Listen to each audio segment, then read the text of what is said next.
Pra falar a verdade, eu nunca fui querido por minhas sogras, mas pelo contrário, os meus sogros, eles sempre gostaram muito de mim, sempre fizeram de tudo para eu estar junto nos finais de semana, tomar uma cerveja, assistir jogos. Mas a minha triste história com a Viviane começa um pouco antes de ser odiado pela sua mãe. A Viviane, na época, ela tinha 17 anos e eu estava ali com meus 19 anos. Eu a conheci por acaso, eu fui no mercado e acabei encontrando aquela garota incrível ali no caixa do supermercado. A partir daquele momento nós já sabíamos que iríamos ficar juntos para sempre. A mãe dela nunca deixava nós dois sozinhos em nenhum momento. E aonde íamos, ela pedia para levarmos a sua irmã mais nova, que também ali já estava com seus 12 anos de idade. Nessa época já fazia praticamente um ano que eu morava sozinho e não era difícil de ficar a sós com o amor da minha vida. Eu amava aquela garota e depois de 5 meses de namoro, no meu aniversário, fizemos amor pela primeira vez. Mas enfim, fiz tudo o que podia, comprei vinho, champanhe e até mesmo coloquei algumas rosas na cama e ali acabamos selando algo que seria para sempre. E depois daquele dia, ficou muito difícil ficar um dia sem sentir o corpo um do outro. E um dia estávamos na casa dela e ela estava sozinha e não pensamos em outra coisa. E começamos a fazer amor no quarto dela. Para nós dois, como nós nunca tínhamos feito amor na casa dela, era uma mistura de medo, adrenalina e um amor intenso.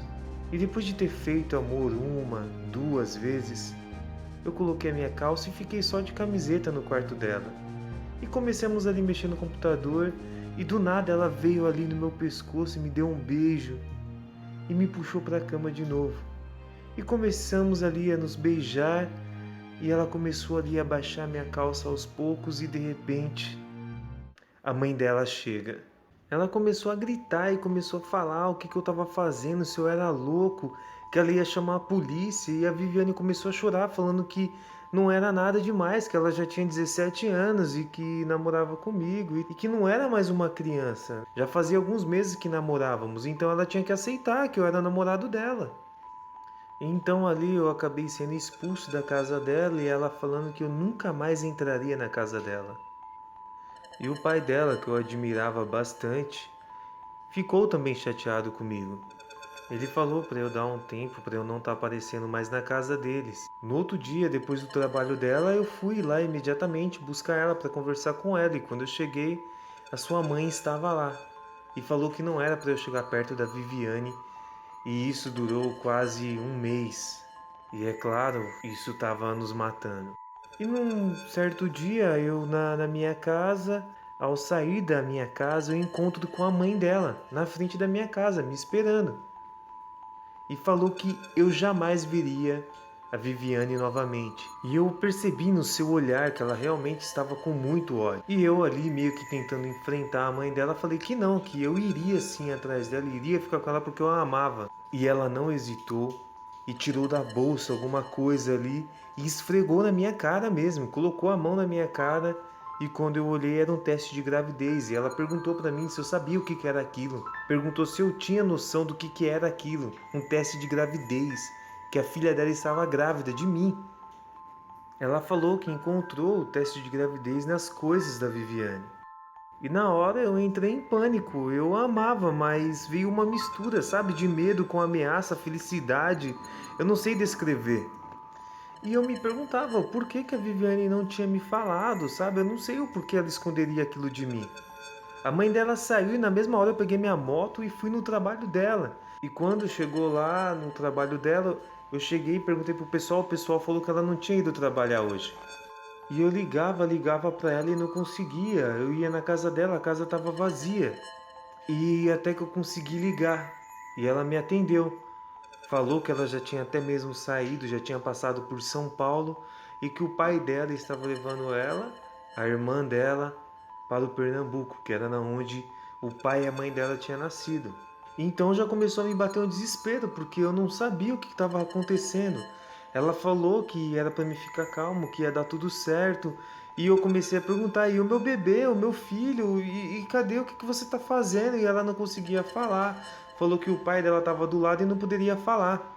E ela falou para mim ficar calmo, sabe? E ela com aquele jeitinho dela, ela me falou que ia dar tudo certo, que era para me ter calma, que nós ficaríamos sim juntos. Então ali, aquela noite para mim foi a mais longa da minha vida. Eu não conseguia dormir direito, até que eu peguei no sono e de repente meu celular toca e não era ela. Era o pai dela falando que eu iria ter que ser forte, porque a Viviane tinha acabado de falecer em um acidente de ônibus. O ônibus ali tinha acabado à noite atropelando o animal, tinha perdido o controle, saiu da pista e acabou capotando. E num ônibus cheio de pessoas, apenas a Viviane acabou morrendo. Mas não era só a Viviane, era o meu filho também. Uma menina linda que já namorava comigo há mais de 7 meses, que a mãe dela não me aceitava.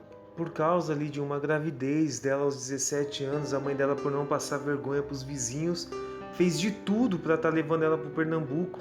E por não querer passar uma vergonha com os vizinhos, acabou perdendo a filha e o neto ou neta. Não dá para saber ainda. Era uma dor, sabe? Uma dor que até hoje eu não consigo descrever. Eu vi a Viviane todos os dias da minha vida depois que eu a conheci no mercado. Esse passado ali quase 2 meses da morte da Vivi. E eu no meu trabalho, ali trabalhando, sabe? Ainda com aquele sentimento de vazio dentro do meu corpo, da minha mente. O meu chefe me chama para falar que tinha uma senhora na porta da empresa querendo falar comigo, aos prantos, e eu não sabia, não entendi.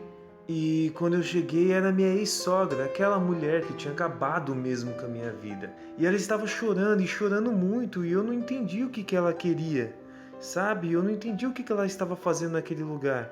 E ela começou a pedir perdão, implorando, sabe? Me perdoa, por favor, se ajoelhando no chão mesmo, implorando. E eu me lembro até hoje que era um dia que me marcou muito, que foi o 1º de novembro. Eu estava me preparando ali, criando coragem para estar indo no dia dos finados ao cemitério visitar a Viviane pela primeira vez, porque eu não tive coragem. Eu não fui homem de ir ao velório e o enterro. Eu sei que eu fui covarde, mas seria demais para mim perder meu filho e minha esposa. Seria muito forte para mim. E nisso, ali naquele momento, ela gritando ali na frente da minha empresa, eu a levantei e falei para ela que já tinha passado, que nós não poderíamos fazer mais nada, que nós só poderíamos apenas seguir e sermos fortes. E ela chorando começou a falar, e o bebê, e o bebê, e o bebê, eu não entendendo. Eu falei, meu, o que está acontecendo? E ela me revelou que o teste de gravidez não era da Viviane. Era da filha mais nova dela, a caçula. E que a Viviane sabia de tudo, e que a Viviane aceitou a culpa de estar grávida para não prejudicar a sua irmã. E até mesmo que a Viviane tinha combinado com a irmã dela mais nova que me deixaria para trás, mas só se a irmã caçula dela fosse junto com ela. Ela já tinha planejado tudo, sabe, para proteger a irmã. E na hora que ela começou a falar, começou a me dar um ódio, sabe? Aquele nó na garganta mesmo assim, que eu não sei, foi a pior sensação que eu tive na minha vida. Mas foi apenas por alguns instantes, porque logo começou a me dar pena. O desespero dela, o arrependimento, dava para ver pelos seus olhos, dava para enxergar ali dentro da sua alma o arrependimento. E que ela levaria ali a culpa pro resto da sua vida. Hoje de manhã, dia 2 de novembro, eu fui no cemitério e foi mais um dia triste que lembrei da pessoa que me fez tão bem em tão pouco tempo. Queria te dizer, Viviane, que faz 4 anos que você se foi, o amor da minha vida. E queria te dizer que o seu sobrinho tá lindo, está forte, inteligente e que hoje eu sou o padrinho dele. O Miguel é um garoto incrível, aquele menino que você mal sabia que viria ao mundo e você quis proteger. Acabou dando a sua própria vida por um segredo que era da sua irmã. E hoje o maior segredo da sua família é de quem é o pai desse garoto, porque sua irmã levou para o túmulo esse segredo, porque ela não resistiu ao parto. E essa história não poderia faltar no Bom e Velho Terror.